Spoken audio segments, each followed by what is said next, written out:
കാരണം നടന്ന വലിയ അത്ഭുതം ഞാൻ പറയാൻ പോകുന്നതാണ്. ഉടമ്പടിയെടുക്ക് മുമ്പ് നടന്ന അത്ഭുതമാണ് ഞാനിവിടെ പറയാൻ ആഗ്രഹിക്കുന്നത്. ഞാൻ തെങ്ങ് കയറ്റ തൊഴിലാളിയായിരുന്നു.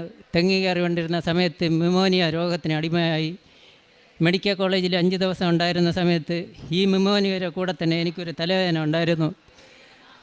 ഞാൻ നിലവിളിച്ച് സമയത്ത് ഒരു ഇഞ്ചക്ഷൻ എടുത്ത് ആ തലവേദന ആ സമയത്തേക്ക് മാറി. എന്നെ 7 ദിവസം ഡിസ്ചാർജ് ചെയ്ത് നെയ്യാറ്റങ്കരയിൽ അഡ്മിറ്റാക്കി.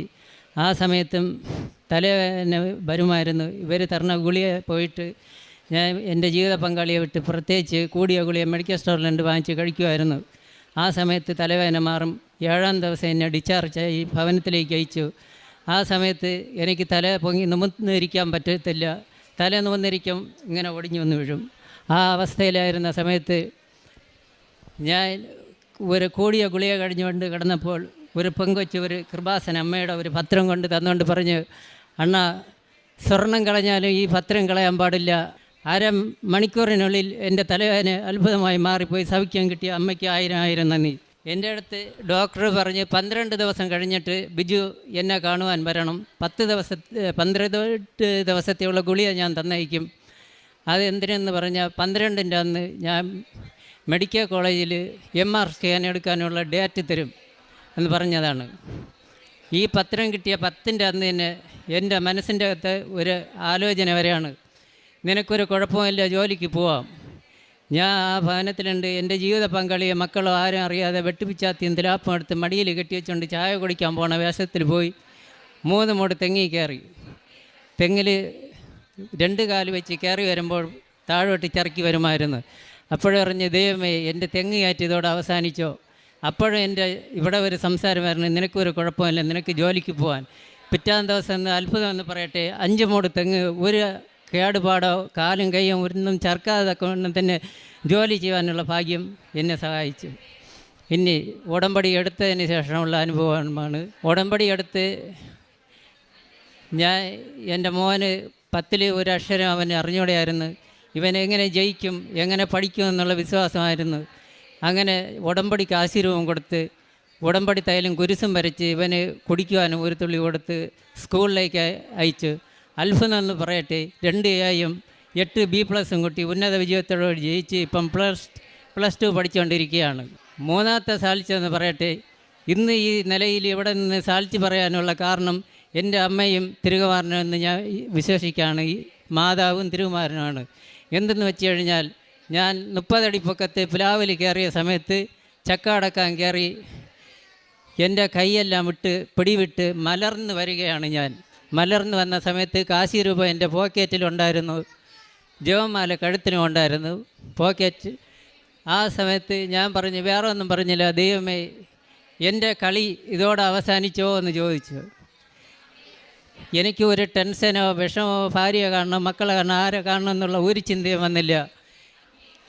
10 അടി ദൂരം വരെ മലർന്നു വന്ന് ഞാൻ അത്ഭുതകരമായി എൻ്റെ ഇളിയിൽ കിടന്ന് വെട്ടുപിച്ചാത്തി 15 അടി അകലം ആളെടുത്തെറിയുമ്പോൾ എറിയുകയും എന്നെ ഉന്നതമായ ശക്തിയോടെ തൂക്കി നിർത്തുകയും അതേ പൊക്കിഷനിലൊന്ന് മതിലൂടെ വന്ന് വീഴുന്ന ഒരു വാരിയൽ പൊട്ടുകയുമായിരുന്നു. മെഡിക്കലിൽ പോയി എല്ലാ ടെസ്റ്റുകളും ചെയ്തപ്പം വേറെ ഒരു കുഴപ്പമില്ല, ഒരു വാരിയൽ പൊട്ടിപ്പോയി. നെയ്യാറ്റങ്കരയിൽ 5 ദിവസം അഡ്മിറ്റ് ചെയ്ത് പിറ്റാം ദിവസം തന്നെ എൻ്റെ മോള് തൈലവും ഉപ്പും കൊണ്ട് തന്ന്, ഈ ഉപ്പും കഴിക്കും, വേദന വരുമ്പോൾ ഉപ്പും കഴിക്കും, തൈലവും തൊട്ടിടും. അത്ഭുതം എന്ന് പറയട്ടെ, ഇവർ തന്ന വേദനയ്ക്കുള്ള ഒരു ഗുളിയും കഴിക്കാതെ തന്നെ എൻ്റെ അത്ഭുതമായി വേദനയെല്ലാം വിട്ടുമാറി പരിപൂർണ ആരോഗ്യത്തോടെ ഭവനത്തിൽ വരുവാനായി. ഇത് ഞാനിവിടെ സഞ്ജയ് അമ്മയുടെ മുമ്പിലേക്ക് മുട്ടുകുത്തുവാൻ ഞാൻ ഉടമ്പടി എടുത്തപ്പോൾ ഒരു വാക്ക് പറഞ്ഞിട്ടുണ്ട്, ഞാൻ മരണകാലം വരെ ആരോഗ്യത്തോടെ നടക്കുന്ന കാലം വരെ ഇവിടെ വരാമെന്നൊരു വാക്ക് അമ്മയ്ക്ക് കൊടുത്ത വാക്ക്. അമ്മ എന്നെ മരണത്തിൽ നിന്ന് വിടുവിച്ച് എന്നെ രക്ഷിച്ചതാണ്. ഞാൻ അങ്ങനെ അത്ഭുതമായിട്ട് 15 ദിവസത്തിന് മുമ്പ് 10 ദിവസം കിടക്കട്ട് ഞാൻ പറഞ്ഞ് എനിക്ക് പള്ളിയിൽ വരുവാൻ സാധിക്കില്ല എന്ന് വണ്ടിക്ക് സീറ്റ് ബുക്കിംഗ് ചെയ്ത സീറ്റിനെ ക്യാൻസലാക്കിയതും അന്ന് രാത്രി എന്ന് പറയട്ടെ, അമ്മ സഞ്ജയ് മാതാവ് എൻ്റെ അടുക്ക വന്ന് ചോദിക്കുകയാണ്, ഉറക്കത്തിൽ സ്വപ്നത്തിൽ കൂടി ചോദിക്കുകയാണ്, എന്തുകൊണ്ടാണ് പള്ളിയിൽ വരാത്തത്. ഞാൻ പറഞ്ഞ എൻ്റെ അവസ്ഥ ഇതാണെന്ന്. അങ്ങനെ പറയുന്ന സമയത്താണ് നമ്മളെ ഈ ജോസഫ് അച്ഛൻ ഞാൻ വീഴുന്ന ആ പ്ലാവിൻ്റെ മൂട്ടിൽ കസേരയിൽ ഇരുന്നും കൊണ്ട് ഞാൻ മലർന്നു വരുന്ന സമയത്ത് പറയാണ്, ബിജു ഒരു സംഭവം തന്നെ എന്ന് പറഞ്ഞ് അച്ഛൻ 2 കൈ ഇങ്ങനെ മലർത്തുകയും ഞാൻ താനെ ഉന്നതമായി ആരോഗ്യത്തോടെ ഇങ്ങനെ നിമിർന്ന് ചെന്ന് മാറി വിടുന്നതും പിച്ചാത്തിയെല്ലാം തെറിക്കണതാണ് അമ്മ എനിക്ക് കാണിച്ചു തന്നത്. ആ അത്ഭുത സൗഖ്യം ഇതുവരെയും എനിക്ക് ആ വിടുന്നതിൻ്റെ കേടോ ഒരു വേനയോ ഒരു ബുദ്ധിമുട്ടോ അമ്മ എനിക്ക് തന്നിട്ടില്ല. അടുത്ത് ഒരു സാക്ഷ്യം, 14ാമത്തെ വയസ്സ് തൊട്ട് ഞാൻ വേറെ മദ്യപാനത്തിനോ വേറെ ഒന്നിനും ഇല്ലായിരുന്നു. തമ്പാക്കെന്ന് പറയുന്ന ഒരു ദുശീലത്തിന് അടിമയായിരുന്നു. ഇപ്പം വയസ്സ് 43. അപ്പം നിങ്ങൾ വർഷം കൂട്ടണം, എത്ര വർഷം കൊണ്ട് ഈ സാധനം ഞാൻ ഉപയോഗിച്ചിട്ടുണ്ടായിരുന്നു എന്ന്. അത് അത്ഭുതകരമായി ഈ തൈലത്തിലൂടെയും ഉപ്പിലൂടെയും അതും മാറിക്കിട്ടി. ഇതുവരെ ഈ സാധനം ഉപയോഗിക്കുന്നവരെ അടുത്ത് പോയിരുന്നാലും ആ ഒരു സ്മെല്ല് എൻ്റെ മൂക്കിൽ ഇതുവരെ അടിച്ചിട്ടില്ല. അങ്ങനെയുള്ള അനുഗ്രഹവും അമ്മയും എൻ്റെ കൂടെ ഉണ്ട്.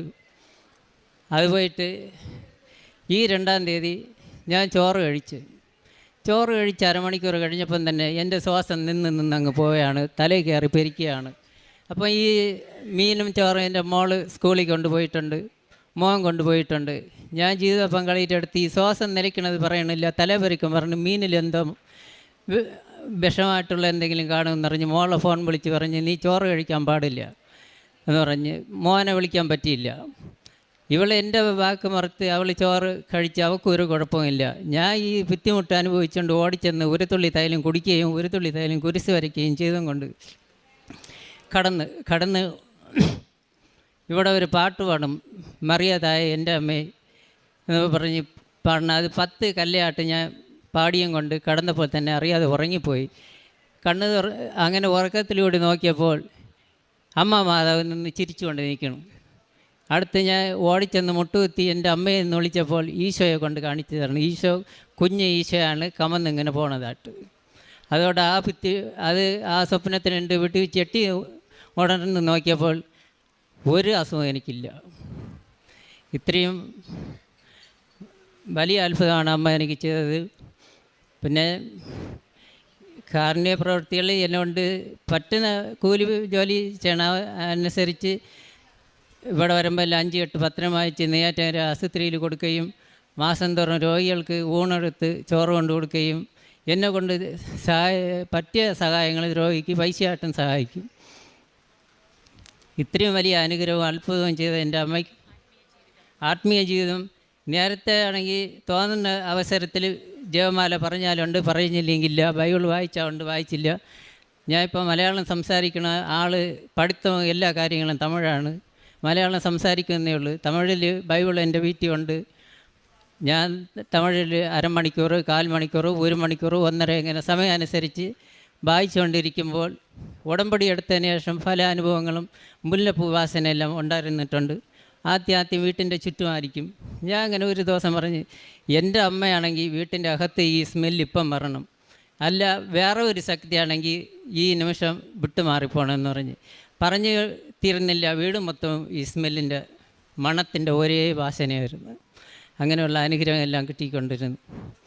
ഇപ്പം നമ്മളെല്ലാവരും ജപമാല പ്രാർത്ഥിക്കും. ഇവിടുത്തെ ഉടമ്പടി പ്രാർത്ഥന എൻ്റെ മക്കൾ വായിച്ചുകൊണ്ടല്ലാതെ സ്കൂളിൽ പോവില്ല. തൈലം എടുത്ത് കുരിശ് വരച്ച് നമ്മൾ ഇട്ട് കൊടുക്കും, ഉപ്പ് കഴിക്കും. എല്ലാ കാര്യവും ഭംഗിയായിട്ട് നമ്മളെ ജീവിതം മുമ്പോട്ട് പോയിക്കൊണ്ടിരിക്കുകയാണ്. ഇത്രയും വലിയ അനുഗ്രഹം തന്നെ ദൈവത്തിനും എൻ്റെ അമ്മ മാതാവിന് തിരുകുമാരന് 1000 നന്ദി പറഞ്ഞുകൊണ്ട് എൻ്റെ വാക്ക് നിർത്തുന്നു. ജോയൽ പ്രവാചകൻ്റെ പുസ്തകം 2-ാം അധ്യായം 28 മുതലുള്ള തിരുവചനങ്ങളിൽ നാം വായിക്കുന്നുണ്ട്, എല്ലാവരുടെയും മേൽ എൻ്റെ ആത്മാവിനെ ഞാൻ വർഷിക്കും. നിങ്ങളുടെ പുത്രന്മാരും പുത്രിമാരും പ്രവചിക്കും, നിങ്ങളുടെ വൃദ്ധന്മാർ സ്വപ്നങ്ങൾ കാണും, യുവാക്കൾക്ക് ദർശനങ്ങളുണ്ടാകും. ഇന്ന് ബിജു നെയ്യാറ്റിൻകരയിൽ നിന്ന് വന്ന ഈ മകൻ സാക്ഷ്യം പങ്കുവയ്ക്കുമ്പോൾ ഈ തിരുവചനങ്ങളിലൂടെ നമുക്ക് ഈശോയിലേക്ക് കൂടുതൽ അടുക്കുവാനല്ലേ നമുക്ക് സാധിക്കുകയുള്ളൂ. ഇത് ബൈബിളിൽ എഴുതി വച്ചിരിക്കുന്നത് ഇന്ന് ഇവിടെ ഓരോ അനുഭവ സാക്ഷ്യങ്ങളിലൂടെയും ബൈബിൾ അന്വർത്ഥമാകുന്ന അനുഭവങ്ങളാണ് ഉണ്ടായിക്കൊണ്ടിരിക്കുക. തനിക്ക് താൻ കൂലിപ്പണി ചെയ്യുന്ന ഒരു തെങ്ങ് കയറ്റ തൊഴിലാളിയാണ്. അതുപോലെ മറ്റ് ജോലികൾക്കുമൊക്കെ പോകും. തനിക്ക് കൃപാസനത്തിൽ വരുവാൻ, അതായത് ഉടമ്പടിയൊക്കെ എടുക്കുന്നതിന് മുൻപ് തന്നെ തനിക്ക് കിട്ടിയ ഒരു കൃപാസന പത്രം, ആ പത്രവും കൊണ്ടാണ് ഇന്നിവിടെ വന്നത്. അത് നാം കണ്ടതാണ്. കൃപാസന പത്രത്തിലൂടെ തനിക്ക് കിട്ടിയ രോഗസൗഖ്യം, ഒത്തിരിയേറെ കോംപ്ലിക്കേഷൻസൊക്കെ പറഞ്ഞ ഒരവസ്ഥയിൽ നിന്ന് ഈ മകൻ, ആ പത്രത്തിലൂടെ ഈ മകന് കിട്ടിയ സൗഖ്യമാണ് നാം കേട്ടത്. കൃപാസന പത്രം വായിക്കുന്നതിന് മാത്രമാണ്, അത് തലേണിടെ